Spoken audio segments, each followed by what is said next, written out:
KMFTW 2017. Di sini sebagai koordinator bidang dari Koridor Kominfo akan mempresentasikan tentang LPG Triwulan 1 dari Koridor Kominfo. Oke, jadi pertama-tama akan mempresentasikan tentang pencapaian arahan koordinator bidang Kominfo terlebih dahulu. Pertama-tama arahan ketuanya yaitu mengakomodasi kebutuhan data dan akses informasi bersama dengan koordinator bidang lainnya.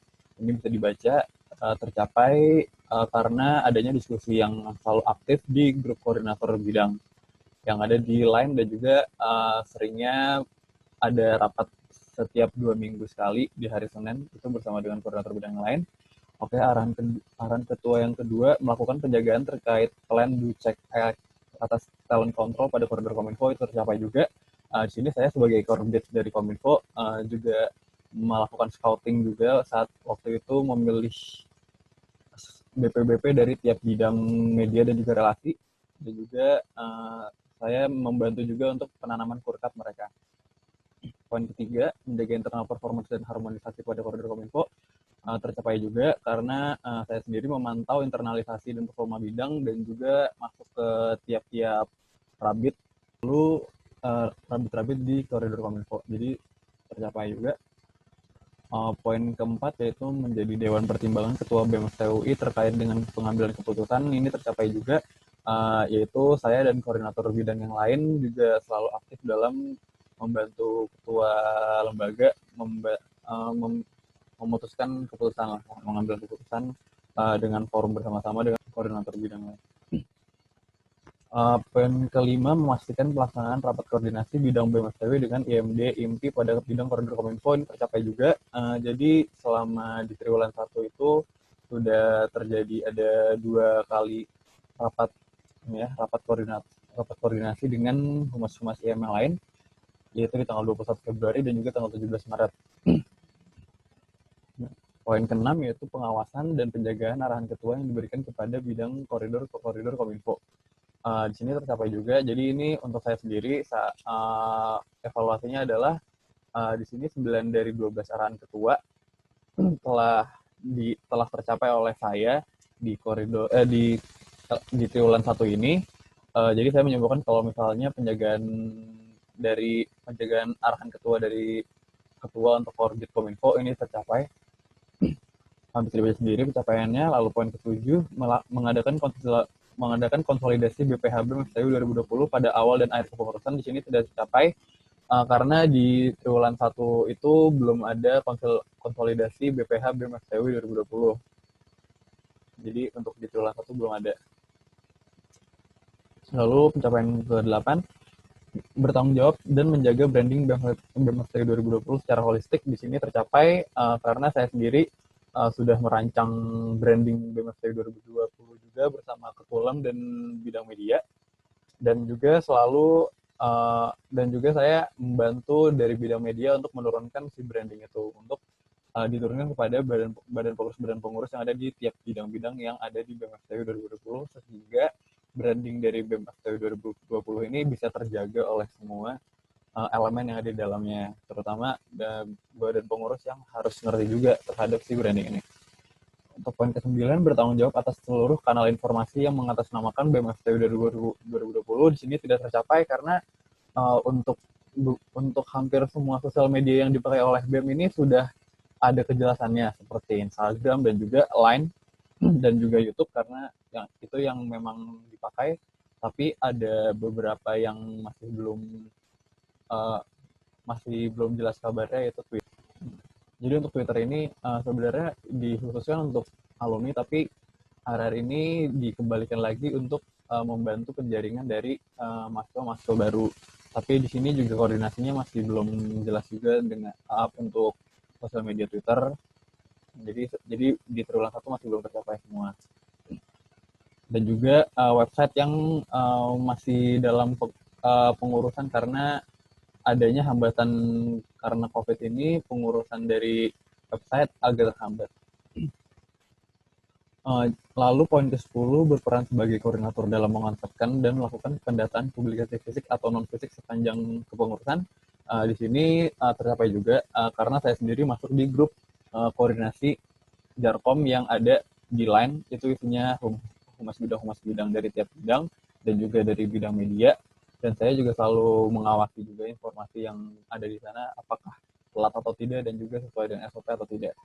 Lalu poin ke-11, mengkoordinasikan penuansaan program kerja dan kegiatan BMFTW secara kreatif dan juga efektif. Ini tercapai juga karena saya juga berkoordinasi dengan bidang-bidang lain dan juga dengan bidang media sendiri untuk menjalankan SOP pemasangan penuansaan bersama media dengan lebih tegas dan juga dan tertib juga. Jadi buat penuansaan di sini untuk bidang media sendiri, inovasinya tahun ini ada SOP dan ada penandatanganan MOU, di mana penandatanganan MOU ini bisa membuat si penuansaan di daerah otonomi BMFTW itu bisa lebih terjaga dan juga lebih tertib. Lalu buat poin ke-12 ini mengupayakan relasi mutualisme dengan seluruh stakeholder BMFTW 2020 yang berkelanjutan.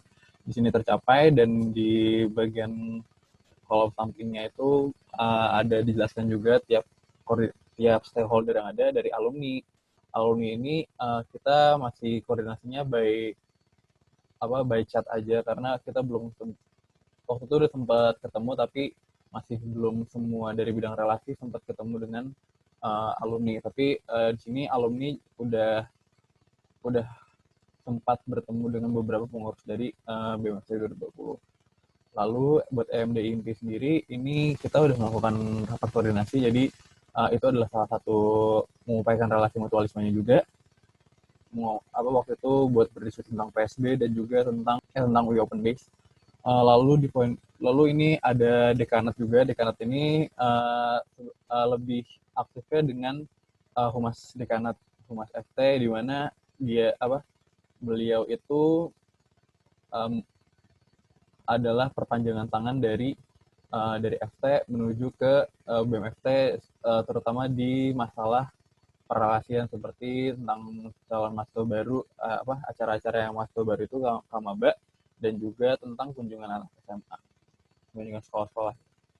Lalu sama warga juga, kalau misalnya dari Koridor Kominfo sendiri sudah membuat poker grand launching, yaitu poker yang mengundang warga dan juga mengundang stakeholder yang ada di luar BMFTW lainnya seperti BEM-BEM fakultas lain dan lain-lain.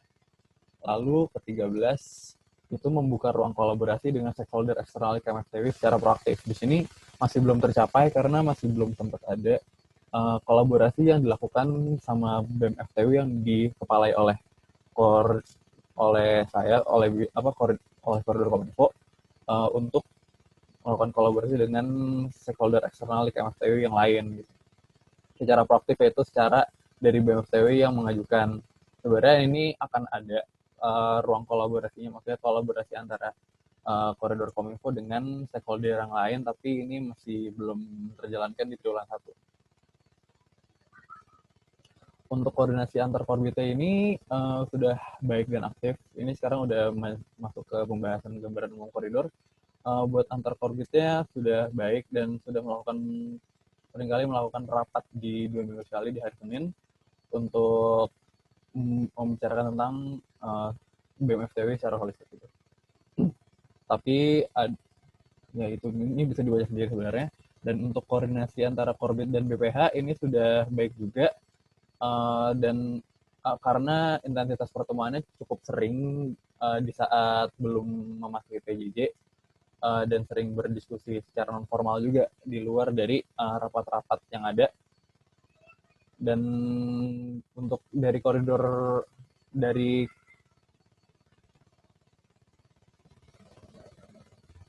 Korbit dan BPH sendiri untuk bidang relasi sudah cukup aktif dalam membicarakan tentang koordinasi untuk PSB, untuk UI Open Days dan lain-lainnya yang berhubungan dengan Camaba dan juga proker-proker dari relasi. Untuk koordinasi dengan bidang media ini lumayan aktif juga karena ini membicarakan tentang branding dan juga publikasi yang ada, SOP-SOP dan sebagainya macamnya yang selalu dinamis, selalu diperbaharui sehingga bisa lebih tegas dan juga lebih tertib. Oke, ini sekarang Renstra Koridor Kominfo. Ini adalah Renstra Koridor Kominfo di merespon dari performa di triwulan 1 dan juga merespon dari apa yang terjadi sekarang ini, yaitu pandemi COVID-19. Jadi untuk Poin pertama yaitu Koridor Kominfo ini mengarahkan tiap bidang untuk membuat konten, untuk buat konten bidangnya masing-masing yang akan dipublish di Instagram dan juga lain, sehingga eksistensi dari BEM FTW 2020 sendiri bisa lebih terasa di warga-warganya. Jadi di sini kita nggak mau, jadi kita meningkatkan intensitas informasi yang disampaikan dari BEM FTUI menuju ke warga lewat sosial media, karena di sini kan kita nggak ada opportunity untuk melakukan kontak langsung, melakukan publikasi langsung dengan, belum nggak ada proker yang bisa dilakukan bersama dengan warga. Jadi di sini kita meramaikan Instagram BMSTUI sehingga di sini bisa ada, bisa terasa lagi eksistensi dari BEM. Nah, jadi di poin nomor 2 ini berdiskusi tentang fakultas psikologi untuk membahas studi banding. Jadi waktu itu di bulan Maret BMFTU udah berkoordinasi dengan BEM Psikologi untuk melakukan studi banding, tapi di bulan Maret itu sudah keburu mulai PJJ, jadi buat pertemuan langsungnya di cancel dan akhirnya studi banding ini akan dilakukan secara daring. Dan ini kalau buat sekarang sendiri udah akan dieksekusi di tanggal 9 Mei 2020. Lalu poin ketiga, terus membantu BPH bidang-bidang koridor Kominfo untuk menjaga internalisasi bidang. Jadi di sini saya juga lebih intens lagi untuk membantu BPH dari relasi dan juga media untuk menjaga internalisasi bidangnya, karena di sini kontak langsungnya tuh sangat berkurang. Jadi gimana caranya untuk menjaga internalisasi bidang di sini biar nggak terlalu lost gitu. Lalu yang keempat juga merencanakan sebuah proker berupa kolaborasi antara media dan relasi agar tetap terasa kepemilikan satu koridor Kominfo. Jadi sebenarnya bukan proker, tapi sebenarnya kegiatan di mana di sini media dan relasi bisa bekerja sama untuk membuat sebuah konten atau sebuah konten sih. Jadi waktu itu yang udah jadi adalah konten pagi teknik, yaitu gimana gimana kita menanyakan kabar ke beberapa mahasiswa FTUI atau nantinya akan aktivitas akademika di FTUI yang merasakan dampak dari pandemi ini. Apa kabar mereka, apa kabar angkatan mereka, dan lain-lainnya. Jadi di sini adalah sebuah kegiatan yang dilakukan antara bidang relasi dan juga bidang media. Ya, ini analisis SWOT dari koridor Kominfo bisa dibaca sendiri, strength, weakness, opportunity, dan juga threat-nya. Mungkin sekian aja dari saya selaku korbit dari Kominfo. Assalamualaikum warahmatullahi wabarakatuh.